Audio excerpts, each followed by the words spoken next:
Okay, 3, 2.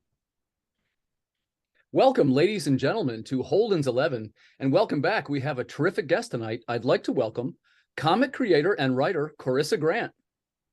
Hi. Thanks for having me on. Thanks, Corissa. It's really nice to meet you, and I've been enjoying watching the progress of your book, and I'm looking forward to talking to you about your Kickstarter that's coming up. Thanks. I always look forward to talking about it, so it works out. Great, great. Well, we have a fun topic to talk about tonight, too. Tonight's topic is the top 11 most disturbing makeup effects in horror cinema. I'm a fan of horror cinema. I've been one since I was a little kid. I assume you're the same way? Yes, my first movie that I saw was Nightmare on Elm Street 3, and I was like 6. So, and then I saw Cujo around the same time. I don't know which one I saw first, but I had to have been 6 or 7 for both of those. So yeah, I started young. So Great yeah. picks. I love both those movies. I yeah, the Nightmare on Elm Street 3 is my favorite. I mean, No kidding. I love that movie. But as a kid, the scene that I walked in on or I hid on the stairs for was the puppet scene that I had. Yeah, I have great news for you. Yeah, we're going to talk about that. One's on the list, and that was one of your picks. And sometimes I always tell people it's kind of hard to make these lists, right? Because there's so many awesome choices. And what we try to do, it's a little bit of a grab bag. We're going to see some really old ones. We're going to see some really new ones, some that are real popular and some that maybe you never heard of. So we just try to mix it up for the viewers a little bit. So without further delay, let's launch into it. Our first entry on the list is number 11. That's The Incredible Melting Man from 1977. I saw this one when I was a little kid, and I was not even familiar with what the story was. It kind of doesn't matter. The guy went to space and he caught like a space virus. And when he came back, he had like this disease. He started melting. Yeah. And I'll put up a graphic here for the viewers. When I say melting, it's grotesque. Yeah. Yeah, it's a little extreme. Yeah. Yeah. I kind of wanted to ask you what your thoughts are as far as gore in movies. Would you say that, well, the first thing is there a line that should not be crossed, or does that just add to the horror? What's funny is when it comes to like body parts and stuff, none of that grosses me out. But if you break a bone, I'm gonna cringe. Right? Sure. So there's no line for me where it comes from. But I will cringe when a bone breaks. I mean, you could pull the guts out and I'd be like, hey, right. Yeah. I kind of agree with you, Corissa, because you can pull the guts out and your mind kind of goes, well, this is fake. But you break a bone, it's almost too real, right? Oh yeah. And if I was to say that was a body part that would bother me, I'm fine, but eyes come close to when they pull out an eye or they poke, actually not even pulling out an eye, whatever, poking someone in the eye or poking someone in the eye. Yeah. I was just in the process of watching John Wick, the series. It's on Amazon Prime this month. And by the way, I'm a fan of the series, but in number 3, when he was fighting against, I guess they were the Japanese gangs, he pulls a knife and he goes to stab the guy in the eye, and I go, oh well, the camera's gonna cut away, right? And it didn't. I was like, oh my god. It was like a little too much for me. I actually paused the movie for a second and collected myself. I'm trying to think. There was a movie once where it was like a needle in the eye. I can't even remember what it was, or a show or something. And I like you said, I thought that they would pull away or not show it, and I was like, oh my god. I was like, what did I just do? So it's actually the smaller things like that is worse than pulling out guts. I mean, I worked in at animal hospitals and labs and stuff and toxicology, so I don't gross out easily. Gotcha. But stabbing at an eye, or like I said, broken bones, or like the worst is like if they're walking and like I think there was one where the ankle got caught and it snapped and like the bone came out, and I was like, oh, that's bad. I'm with you. I'm with you. That's too much. It's too much for me too. Yeah. And kind of the point of our list here is that some of the makeup effects that these creators have done were so inventive and so effective in some cases they're almost too effective, right? But that's the Yeah. idea of horror, is to shock your audience. And Yeah. that leads us right into number 10. I'm a sci-fi guy, as you know, and I was a huge fan of this movie when it came out. It's Alien from 1979. And by the way, there's several disturbing makeup effects in that movie, but the one that I'm talking about for the purposes of our list, there's a robot in it by the name of Ash, and he gets his head cut off, and his blood is kind of like milk, right? And there's this white stuff splashing everywhere, and they take his head and like turn it back on so that they can still talk to him, and it's his head. It's really gross. But, you know, I love that movie. And I imagine maybe some of the comments might say, hey, how could you do Alien and not include the chest burster scene? Well, yeah, that's kind of an honorary spot. That's probably on everybody's list, right? Well, the reason why I like the chest one is because they did it on Spaceballs. And so I always think of right. Yeah. And it's like one of my favorite things, and he's singing.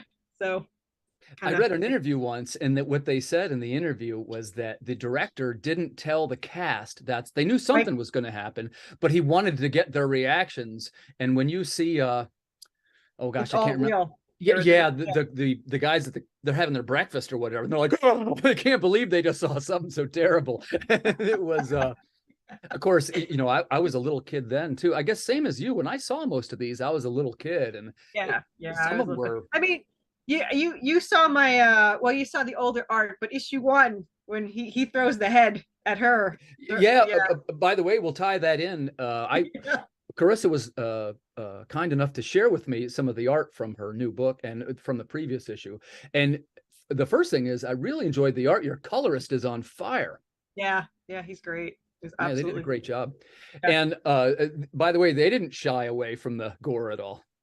No. The second page is full of. We'll talk about it later. That's coming up. And kind of where we're going with this is that if you like these kind of topics that are on our list, I think you'll like Corissa's new book, and it's going to be coming to Kickstarter. That's tomorrow. The 24th. So it'll be tomorrow for us. Yeah. Cool. Yeah. Well, with that in mind, let's move on to number 9. I've been a fan of this one for quite a number of years, and I didn't see this one until I was older, but it's still just as good. It's from 1982.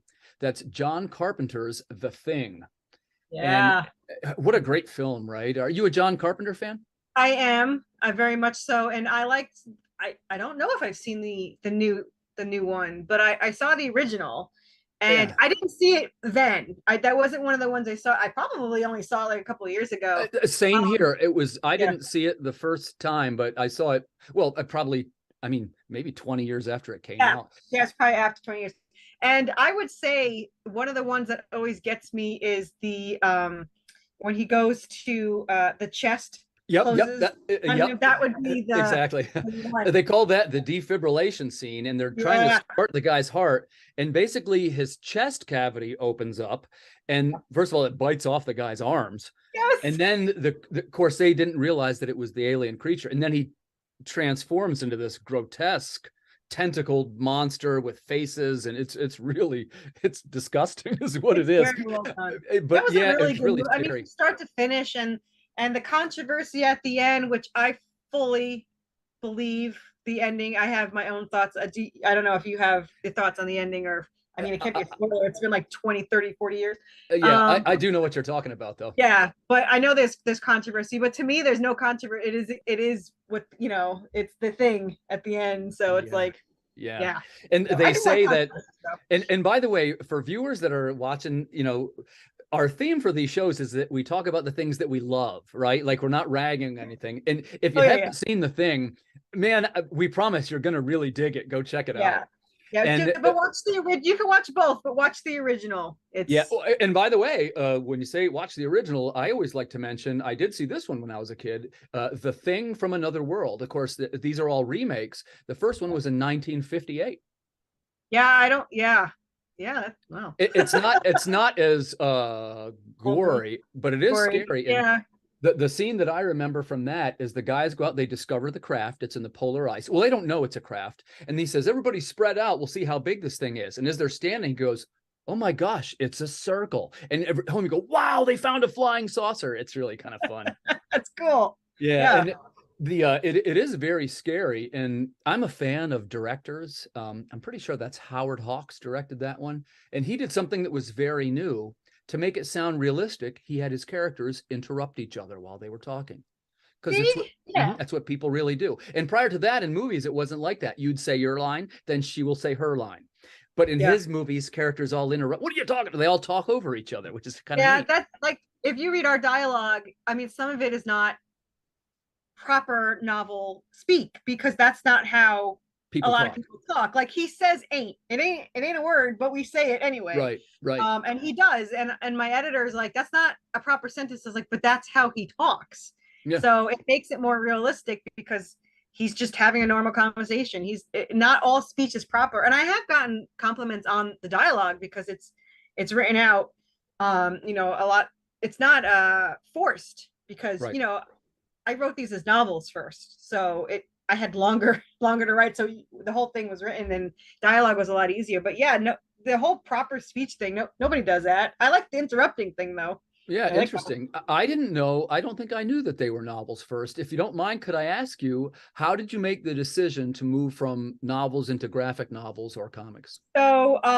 Originally, I was a role player online, and I'm dyslexic, so it started as one-liners and then para, and it took a couple of years. It took like 5 years to get up to where I can actually write like long. And I wrote this story with a co-writer, and because of we wrote it for fun, it wasn't intentional, and it wound up being it's actually 10 novels, but the 5 is spin-off, and this is 5 for this series 1. And because of the way we wrote it as a role player, it's not something you can really public. We had asked an editor, what's your thought, would somebody read this because the way it's written? And they're like, you'd have to mesh the whole thing together. And I said, I would never do that. I rather make no money off of this than ruin my story. So I told my co-writer, I said, why don't I just print it out for us? I'll print out 2 copies, I'll get a cover, I'll have an artist do it just for fun, blah, blah, blah. So when I was looking for an artist, I was like, these are all kind of cartoony. I mean, do you want cartoony? And she's like, yeah, cartoony is fine. I was like, because we could do a comic book. And she's like, let's do a comic book. Yeah, yeah. So that's pretty much how it happened. And this is July. So this is only like been 6 months since Pretty recent, sure. Yeah, yeah. As soon as I thought of the comic book, it started as a graphic novel, and then we realized it's so long, it would be better split up. So it will be a graphic novel. There's 5 of them. Right. And then it's like about 7 issues. So the first one is 7 issues. Gotcha. And what is this, roughly 24 pages an issue, something like that? It's about the first one's 28 and the rest are it goes between 28 and 32. Gotcha. And only because well, I should say I like to end everything on a cliffhanger. So right, I noticed that. Yeah. And I have to say there are a lot of cliffhangers I could choose from because our story is pretty extreme in the chaotic situation. But there were certain ones that I had in my mind because technically the last issue in the book 1 is 48 pages. So they're all technically 38 in a way, but 32 pages in a way, but I needed that all in the last one. So right. It's like a song, right? You got to end on the right beats. Yeah. I mean, I have to say, I love how each one ends. I didn't do any fake outs. I didn't do, because there are some dream things that happen here or there, but I didn't want to be one of those people that are like, oh, that's a dream. Yeah, sure. I try to be careful of the fake outs, and I have a lot of them, but they're in like the issue and you see what happens. And sure. There's also a lot of hints for things that I do. Like if someone yells, be like, oh, that what? And they'll be like, there's hints when you go back. You're like, oh, I saw. I also have a lot of Easter eggs too. Breadcrumbs. Sometimes they call those breadcrumbs. Yeah, breadcrumbs. And I have a Easter egg in every issue from a horror movie, game, or urban legend. Oh, nice.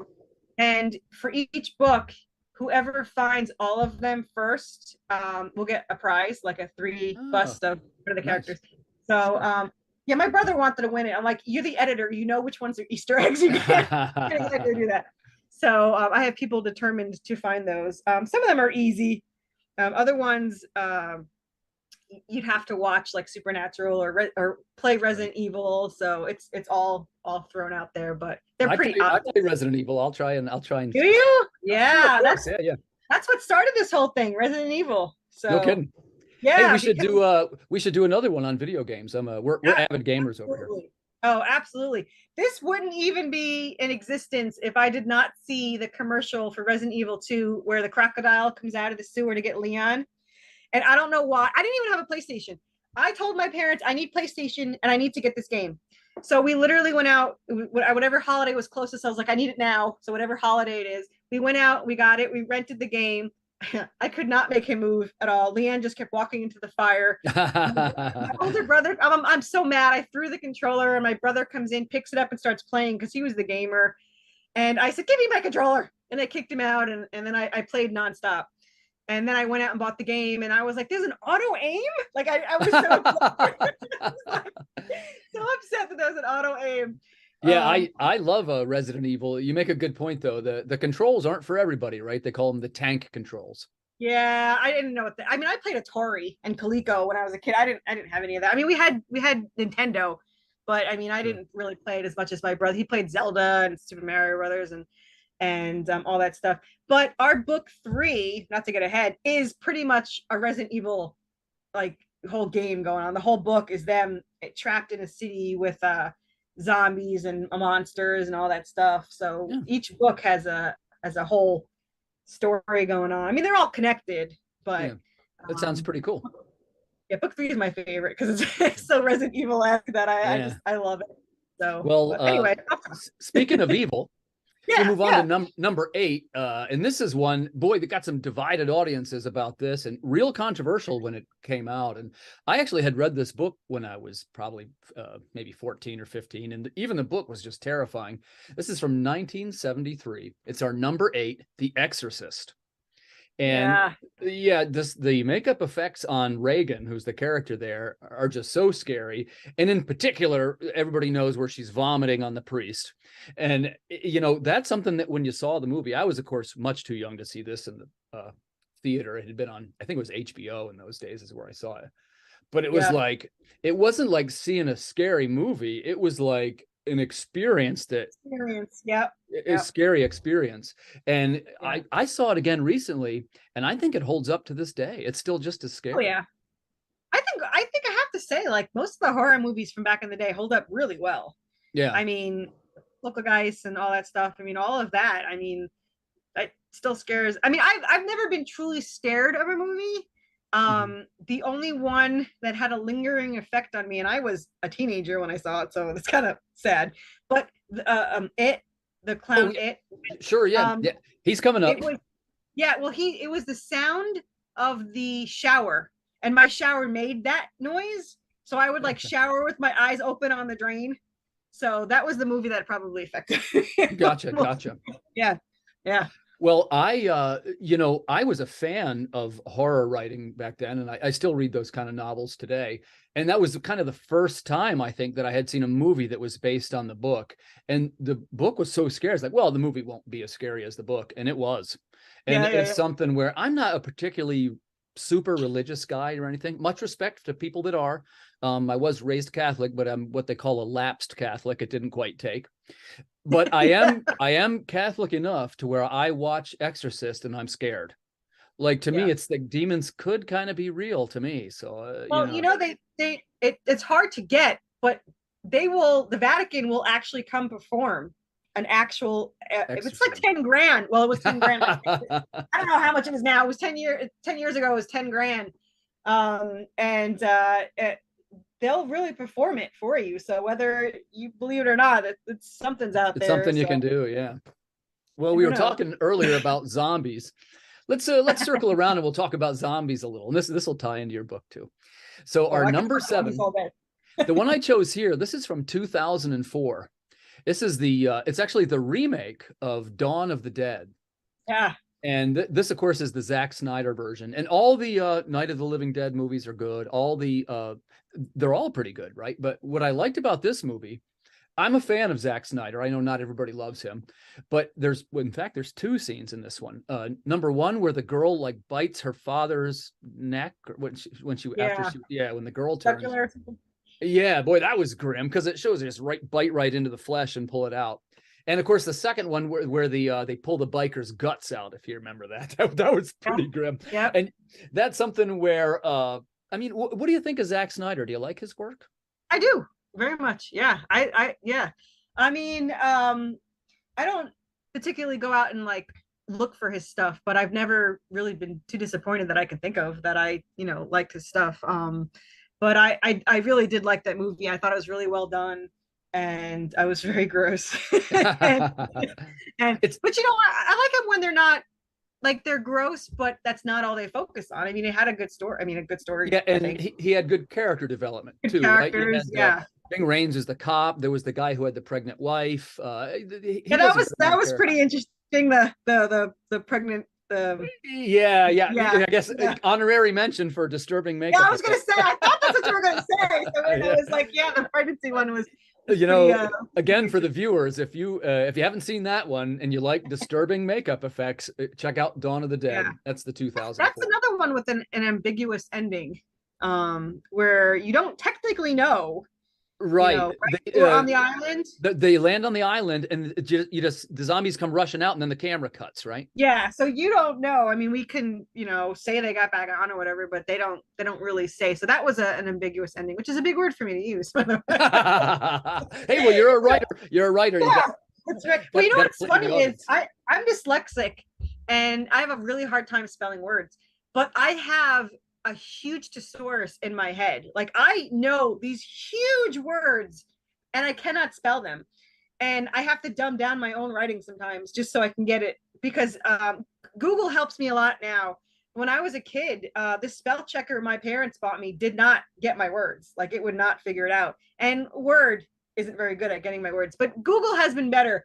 But I think the number one best thing that I've gotten is my phone. And I say how to spell. Sometimes I can't pronounce the word, but if I can, my phone will tell me how to spell it. So I'll do that a lot. So, well, we're going to move on here, Corissa. This is one of your favorites, and this is one I had forgotten about till you and I were talking about it backstage.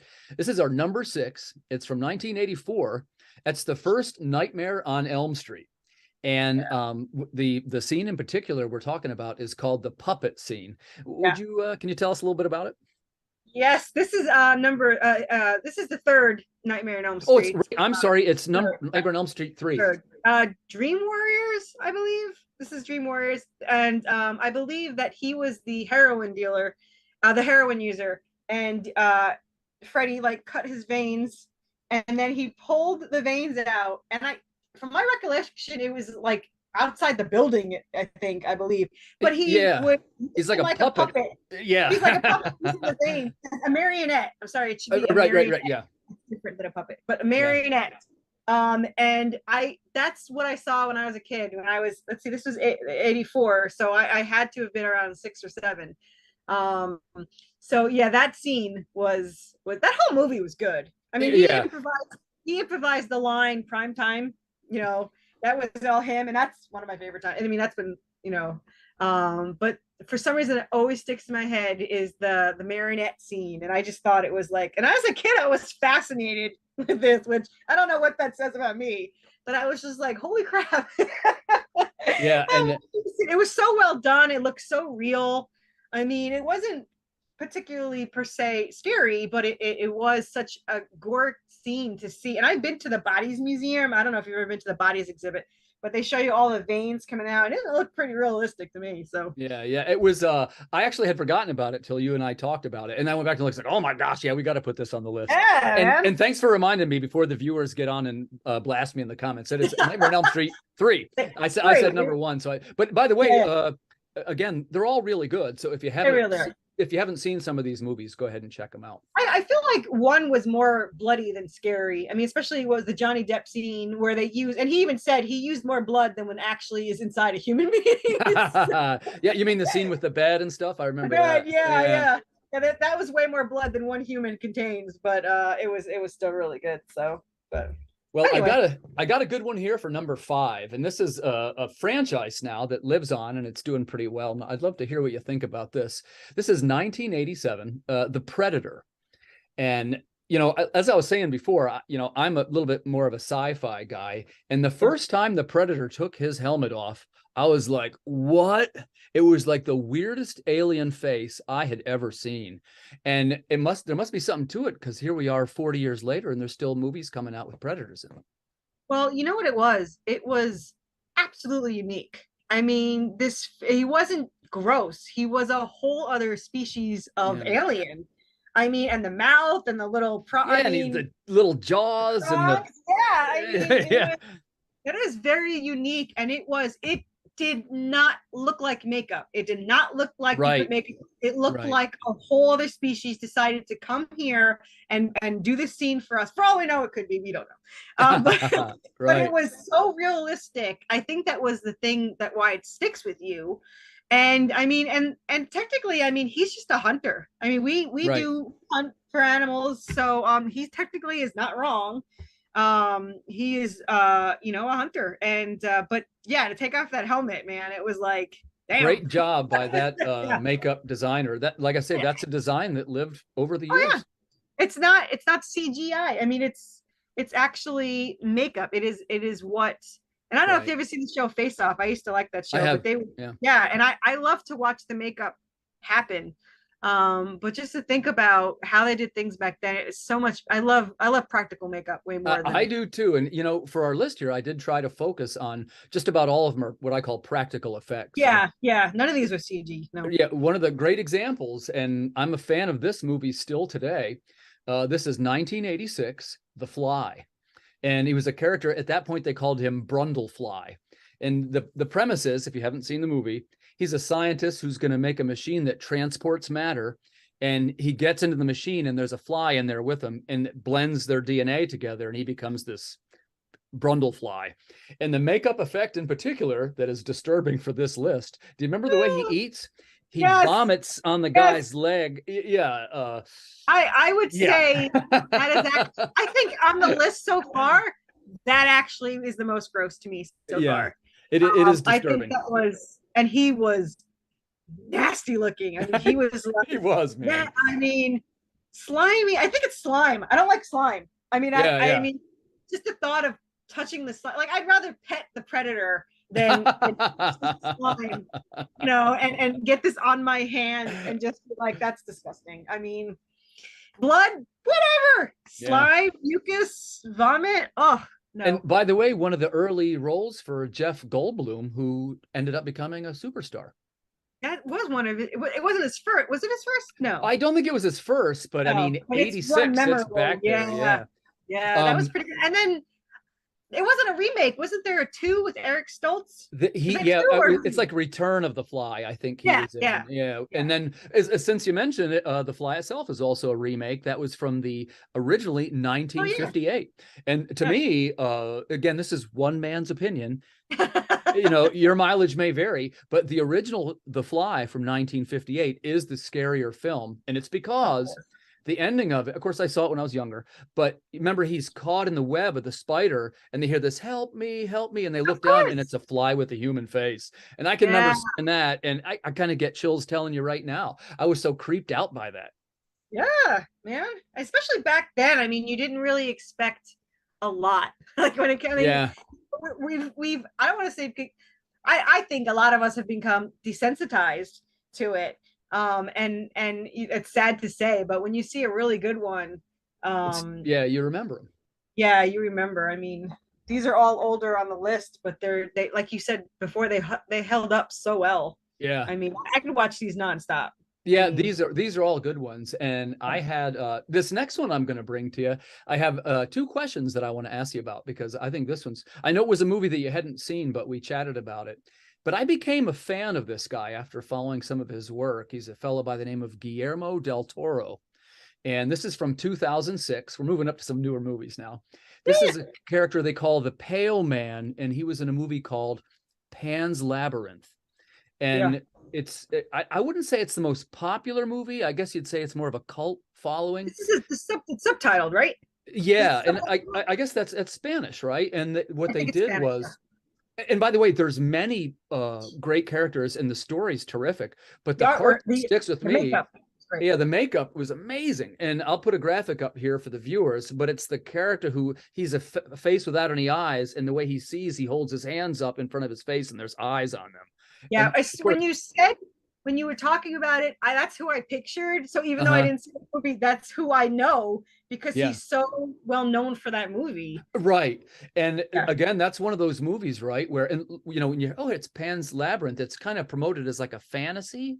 Yeah. And yeah, and I'd say you're kind of went over the line into horror in this movie because Yeah. of the, the It's a fine trauma of the line. young girl, but we'll let somebody else decide that. But I will say that the first time I saw that character, again, I was just like, what is this guy doing? That is the weirdest thing I ever saw.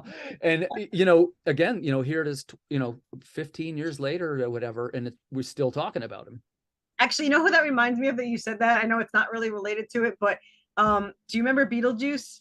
Oh, When he put sure. his eyes and he had to put his the glasses up to see with the Yeah, fingers. yeah, right, That exactly. reminded me of that when you said he had to bring up his fingers to see eyes. So yeah, I'm a fan of that movie too, by the way. I love that movie. My husband has not seen that movie. He has, yeah. Recommended. Yeah, I love that movie. It's the funny though, isn't he only in, like, Beetlejuice is only in it for like what, 14 minutes or 17 minutes out of the whole? I But didn't those are realize good that. 14 minutes. Yeah, I didn't realize that. I think it was either 14 or 17, but it definitely was in the teens. And that's all he was in the entire movie put together. But they're so memorable that you're not like, oh my God, he wasn't in it enough. No, you just remember what he was in it. And I remember the stupidest freaking thing. Am I allowed to curse on here? I don't even know. Sure. Yeah. Be yourself. For some reason, one of my favorite lines was "nice fucking model." Like, I don't know, like it hits the tree and it falls over, and he's like, "nice fucking model," and that's like my favorite scene. I don't know why, but Well, and that's another one of those movies where the people all became big stars because you yeah, had Winona Ryder's in there. Baldwin. Is that one Yeah, of Baldwin? yeah, Baldwin's in there, and the I know his name, but I'm blanking on Beetlejuice. He is Michael Keaton. Michael Keaton, Batman. right? Batman, and of course, you look at it years later, and wow, those guys all did, and of course, it's an early Tim Burton film. Gina Davis? That's Gina Yeah, Davis. Gina right? Davis. Yeah. That was a great film. I'm a Tim Burton fan. I will say I'm one of those guys. I like his earlier stuff better than his later stuff. Me too. Yeah. Me too. But I am a fan, so. Now, Carissa, you mentioned this one, and I'd like to talk about it because there's a couple that actually fit. And this is, you notice we're moving up into some newer stuff here. This one's from 2017. It is the movie, or it's actually two movies, It. And of course, the famous character Pennywise. I mean, clowns are scary as they come. To begin with. Because you don't know what's behind the makeup. Right. But for whatever reason, now I hadn't seen this when I was a kid. Well, I guess You mean the old one or the original? I saw. Yeah. And actually, I took, because I was lazy, I took Critical Eye in high school where you watch movies. You're supposed to discuss them. We never discussed them. But It was one of them. And I did not get to see the end because it was so long. You watched like, what, 45 minutes? Yeah. So I think it ended like right after the shower scene where he's in the shower at this high school and it's goggling and he opens it like this and comes up. Now, my mom's shower when I was a kid, I lived with my parents, that it made that noise. So I would literally wash my hair with my eyes like on, and I was like a teenager. I mean, that's 2017. I was already pretty much an adult by then. So yeah, or whatever. What was the original? It wasn't 17. Oh, it was 7. Oh no, the original is probably late 80s, I think. Yeah, and correct me if I'm wrong. I think it might have been a TV miniseries. Like it was a TV miniseries. Yeah, so it was the TV miniseries that we had watched because I was in high school. But the new one is a different kind of scary. Right. I don't know. I think they both did really great jobs, but Tim Curry's my man. So I'm like, I mean, he's in Legend, and I love right. By the way, very worthy of an inclusion on the list itself. Legend with Tim Curry's Demon. with the giant horns and all that. Yeah, the devil, whatever. He was crazy. That was intense. We always joke about that because this is the 8th one or the 9th one of these we've done now. It's kind of hard to maintain the integrity of these lists because you start doing it and you think of, wow, I can't believe I forgot blah blah blah blah blah. Yeah. Oh, it's crazy. But the new the new It is scarier at a different level, I think.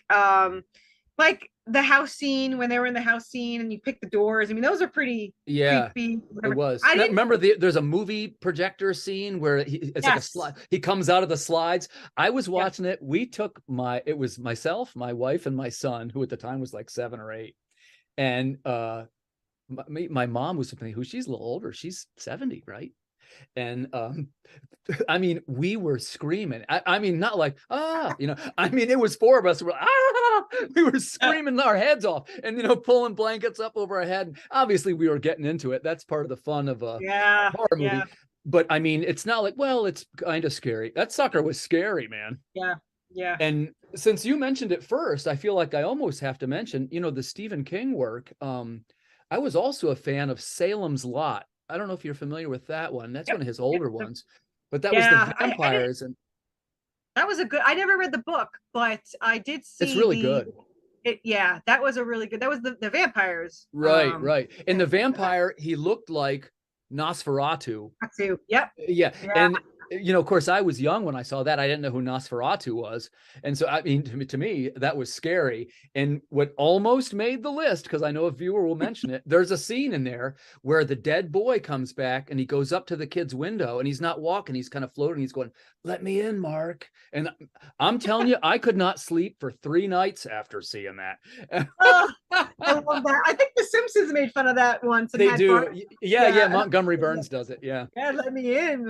Yeah, that was a really good one too, though. But it's funny how the simpler ones are just can be so much scarier, because sometimes when there's too much gore or too much makeup, you kind of it seems more fake. So you kind of enjoy it as a movie. But when you see like a simpler movie and then you're not expecting to actually be scared by it, you're like, holy crap. I mean, it's a scary movie. So yeah, definitely agree with that. Was a scary. I mean, the makeup was really good too for that. Yeah, and I've tried where possible to focus on items where we feel, you and I, the makeup artist did such a great job, because lots of times the writer did a great job, lots of times the actor did a terrific job, but speaking directly, the makeup guy or girl really nailed it on these assignments, and it wouldn't have been as good without what they had done. Right I mean, it's just like it goes just like the comic books. I mean, if it's got horrible art, even if the story's so good, you're not into it as much. I mean, I say a lot of times you draw them in with the art and the makeup, and they stay for the story. I agree with that. But I mean, when you do the makeup right and it has a great story, I mean, it's just perfect, but you need good makeup. I mean, think about it. If there's no makeup and you just have this movie, I mean, you're not going to be scared. It's just this. Right. Yeah, exactly. I think you need a high budget, though. I mean, there's been, low budget movies that were, still scary. Yeah. Fortunately, makeup, well, they don't know that now because they spend millions of dollars on graphics and stuff. But back then, they didn't spend that much on it, and the makeup was scary as hell. Right. And, and I'd kind of like to get your opinion on this, too, because particularly in horror writing, and I have 1 or 2 horror short stories. It's not really my best work, I wouldn't say, but there's a tendency to, how do I want to say this, and I want to hear what you think then, which is when they say, hey, you build the suspense, and then you zoom right in on the girl, and then you go to black and you just show the scream. Okay, is that scarier, or do you show the knife going into the eye? I'm kind of old school maybe, because I like the cutaway and your mind fills in the whatever terrible thing happened. Well, a lot of times I have to agree, like not all the time, that's kind of a cop out, but right. For certain scenes, it's way better to imagine what it is. Just like, what was it? I never watched this and I probably should, but the Bird Box, I mean, they didn't show. Oh, I didn't see that one either. Yeah, but you don't ever see the monster. But concepts got out and it was awful. So it would have ruined the entire movie if it had. So I think sometimes it would be worse. And there was a movie, I'm trying to think of what it was, but I'm not going to be able to until we hang up, and then I'll be like, oh, that's what it was. But there was a movie where we're kind of like that, like you never actually see it, and it just kind of like kills things in the shadows or whatever. Yeah. And well, there's Cloverfield too. Cloverfield. Yeah. It's where it just shows you just like it's a glimpse. Yeah. And then you fill in especially sound, like when you hear the sound, like if you hear the squishing of it going through the eye, you're just right. Your mind, exactly. You think of it way worse than what it actually probably was. So yeah, because I actually have a very vivid mind, and whenever someone talks, and I know a lot of people do this, but apparently some people do it more intensely. I picture everything like a movie. So like everything someone says, it's a movie in my head. So I picture everything. So yeah, if it was to go to black and I hear this squishing sound, I'd be like, oh my God, it's gross. Like, right, yeah. Oh, he cut her in half, or he squished her head in, like you fill it in, and it's. Yeah, I think if done right, your imagination will far ruin it more than will exceed what. Yeah. I think I agree with you. I agree with you there. Yeah. So for our number one, and I gave this a lot of thought, Carissa. And by the way, I got to level with you. This is one of my all-time favorite movies and one of my all-time favorite authors. So I'm a little biased. So I want to hear what you think. But but when it came to makeup effects, this was one that was very original looking, and he still lives on today too with many. It's a long-running franchise. Right. And of course, I am referring to our number one from 1987. That's Hellraiser, the Pinhead. Yeah, one of my favorites. Yeah, just a great time. And it's so funny because his name actually isn't Pinhead.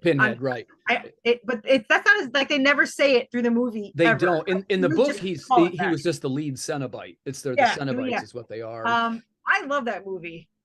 It's a weird movie because for some reason I always thought of him as a good guy because he kind of isn't the villain. I mean, he's not really the villain. Frank's the villain. Yeah, right. So I guess I think I kind of like that about him. That he wasn't that I think he became one of my favorite because I kind of like that he was this guy kind of doing his job, right. And it had such good effects with the whole, the hooks. By the way, there's a couple disturbing makeups effects in there. Of course, you got the lead Cenobite, Pinhead. Remember, there's the girl whose trachea is held open. Yeah. There's the and of course the ending scene, which I think is what you're referring to, where they throw a bunch of hooks at Frank and the hooks pull him apart.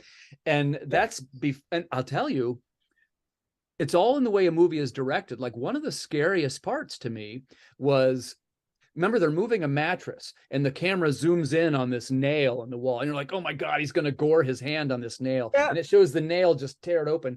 And of course, it was the drop of blood that got into the floorboards is what freed the Cenobite. Yeah. Or excuse me, it's what freed what was left of his body. Yeah. And, and of course, making a list of disturbing effects. Remember when his body was not quite done the whole way? Yeah.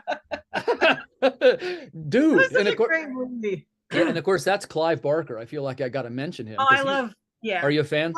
A huge. I love. He can do no wrong. Yeah. Clive Barker. But I love that whole series. I mean, and I liked, like I said, I always called him Pinhead, and everyone always does.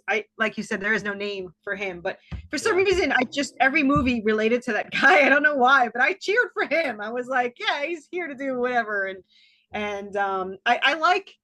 I know it's cliche, but I love just desserts in horror movies. Like, right. I can root for the bad, the jerk to get killed, because you can't really say that in real life. Like, I hope that jerk gets killed. I mean, I can't, right. Can't say that. But in the movies, I think I actually get mad when there's a nice person that gets killed in the game or that whatever. Like, I was watching Wax Museum the other day, and Jared Padalecki's character is like the nice guy that takes care, and then he dies like the first one to go, and I'm like, come on, right? That. So I'm all for just desserts. I tell you, this is that's a great list, and thanks so much for participating in it. Oh, yeah, because this really would lend itself toward a part 2, right? Yeah. You notice you and I talked about what I would really call kind of like the classic ones, but even in the last, even in the modern ones, makeup effects has become that's become a real popular thing. And actually, the modern ones, like I like this you could do a whole like you could do so many shows of this. There's Yeah, so yeah. many movies that came out, but I loved Wrong Turn. Wrong Turn is one of my favorites too. One of my favorite modern ones. That's a great Especially one. yeah, well, there's a scene where I don't know if you ever watch the commentaries, but they're underneath the bed, the cot, and they said it was this most disgusting thing down there, and they hated it. They were like down there for like 9 hours. But when they drop the redhead there, she's breathing, and that was part of it, that she was still alive Uh, while she's like got this barbed wire around her face. uh, And it's not an error.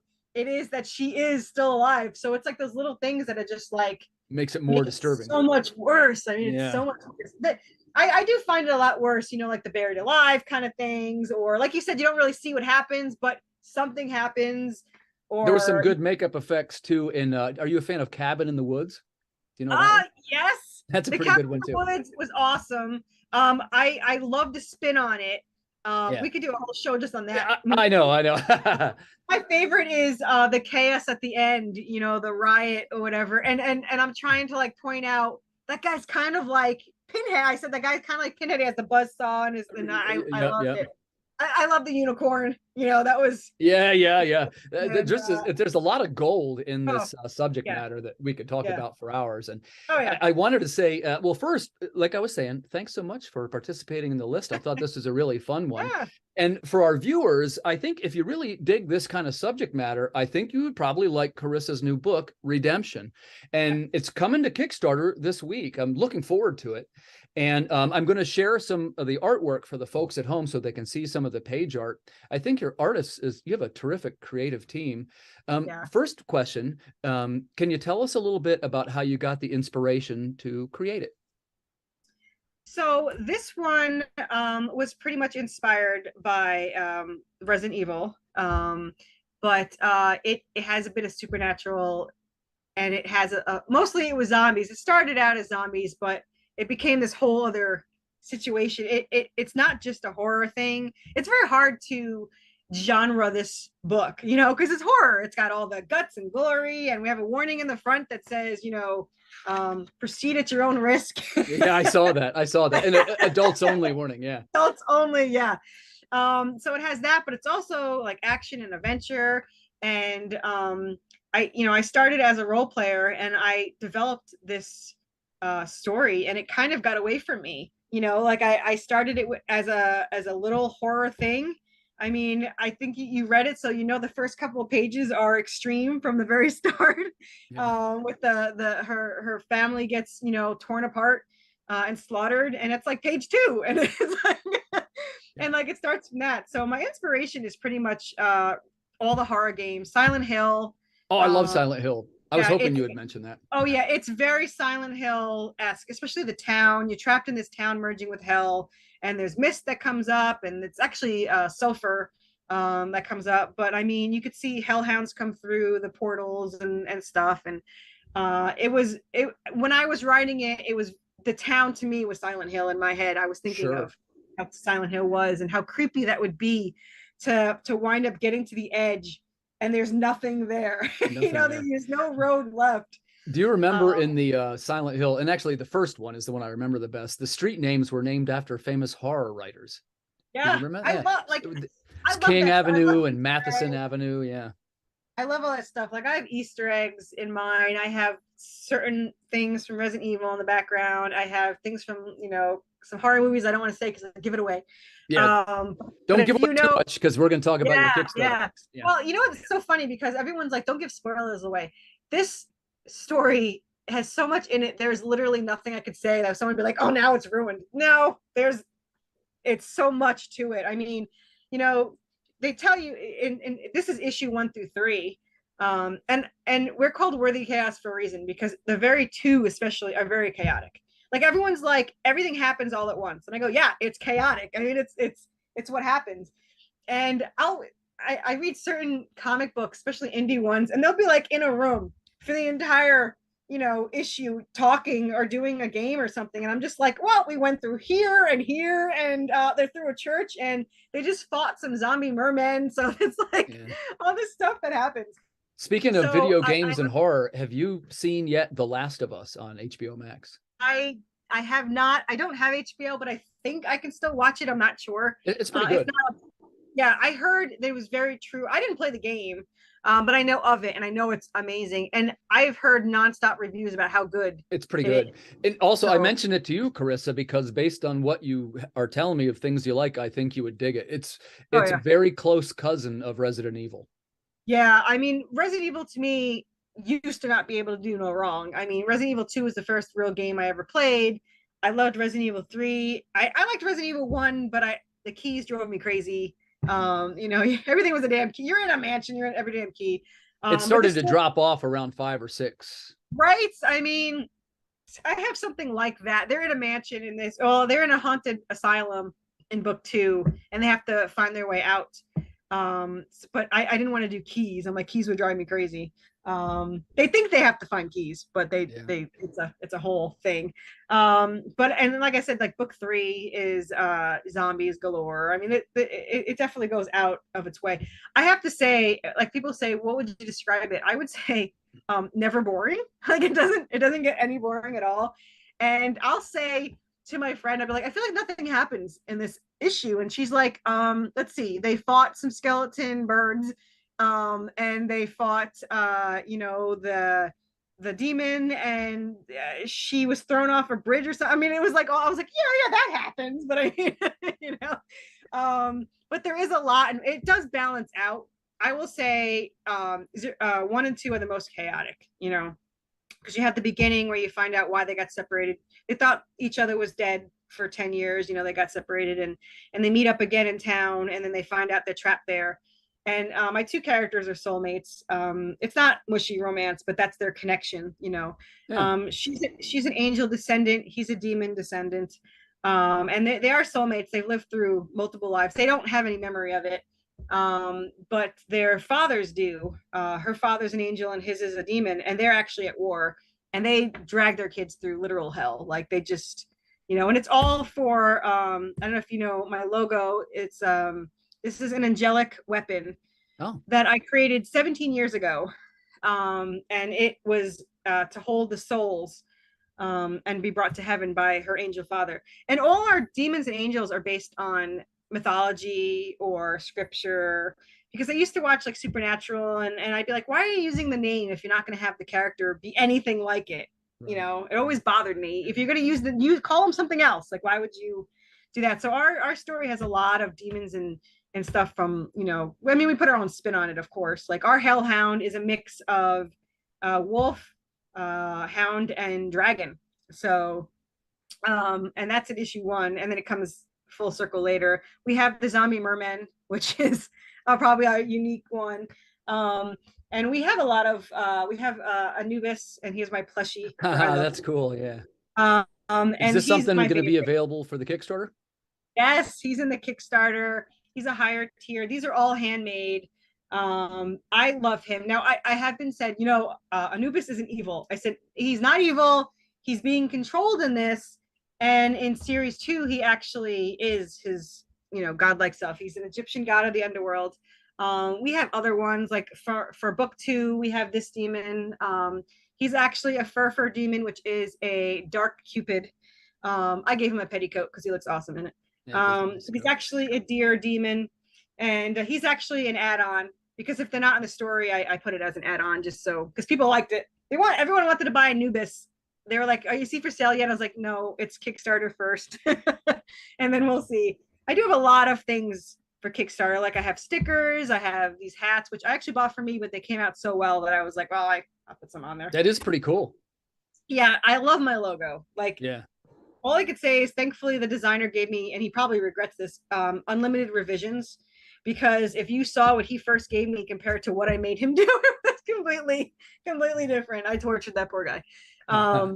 But for the story, I mean, a lot of things we tortured our characters. I mean, they go through hell, and I feel really bad about it. Not bad enough to not do it, but you know, and in issue 4, I think that, you know, it will probably be out in like April, and it has our version of vampires in it and stuff, and we call them clotters. They don't have their, I mean, they don't have blood pumping through them, so their heart beats every 6 hours, just enough to stop the rigor mortis from happening. So if they get cut, it's way grosser because it comes out this clotted, disgusting mess, which I love, of course. But so we did our own spin on things, and stuff like that. And the story, I mean, like I think I told you, was written as 5 novels. So I don't remember what I said on air and what off air, but the story is actually already written. And I convert the novels into the scripts. So book 1 is already scripted out, 1 through 7. And the graphic novel, when it comes out at the end of the year, will be about 230 pages. So okay. Well, we are looking forward to it. Corissa, I'd like to thank you for coming on the show. I really had a lot of fun on this one. Great, me too. This is a really cool topic. I'll put the links. They will be in the comments here for you folks that would like to follow Carissa's Kickstarter Redemption. This is going to be launching tomorrow. We're really looking forward to it. I wish you the best of luck with your project. And thank you for sharing the artwork with me. And I read the first one already. I really enjoyed it. And I wish you the best of success, Corissa. Thank you. Thanks for having me on. This is awesome. You're welcome. To our viewers, thanks again for tuning in. I appreciate it very much. As independent creators, we rely on our viewers a lot to follow our projects and to see what we're up to over here. I look forward to seeing you on the next edition of Holden's Top 11. Thank you for joining us. Bye-bye.